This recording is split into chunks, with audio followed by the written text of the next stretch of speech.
হচ্ছে দিল্লি থেকে বাংলায়, কিন্তু দলটা ত্রিপুরার, সেদিকে আমরা নজর রাখবো। কিন্তু অভিষেক বন্দ্যোপাধ্যায় যখন ভেতরে ছিল তখন বাইরে দেখছিলাম যে মিষ্টি এবং সিঙ্গারা খাওয়ার হিড়িক পড়ে গেছে। আর আজ যখন তৃণমূল কংগ্রেস সরকারিভাবে সোয়াহা সোয়াহা সোয়াহা শেষ হলো, খতম হলো, ধ্বংস হলো, ছিন্ন হলো, ভিন্ন হলো, ঠিক তখন দিল্লিতে নৈশভোজ, সেই নৈশভোজের মেনু, আমার তো জিভে জল আসছে। তৃণমূল কংগ্রেসের শ্রাদ্ধের মেনু যদি কিছু হয়, সেই মেনুটা একবার আমি দেখানোর জন্য বলবো। কিন্তু ব্রেকিংটা, তৃণমূল কংগ্রেসের বিক্ষুব্ধ সাংসদদের নৈশভোজ, তার আগেও তারা একটা বৈঠক করবেন। এই মুহূর্তে সেই বৈঠকখানা এবং যেখানে নৈশভোজের আয়োজন করা হয়েছে সেখানে রয়েছি। এটা দিল্লির বঙ্গভবন।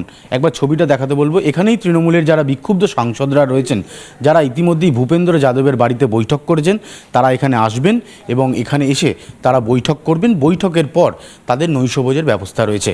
একেবারে শুরুতে চলে যাব। আমরা এখানে দেখতে পাচ্ছি যে নৈশভোজের যাবতীয় ব্যবস্থা করা হয়েছে।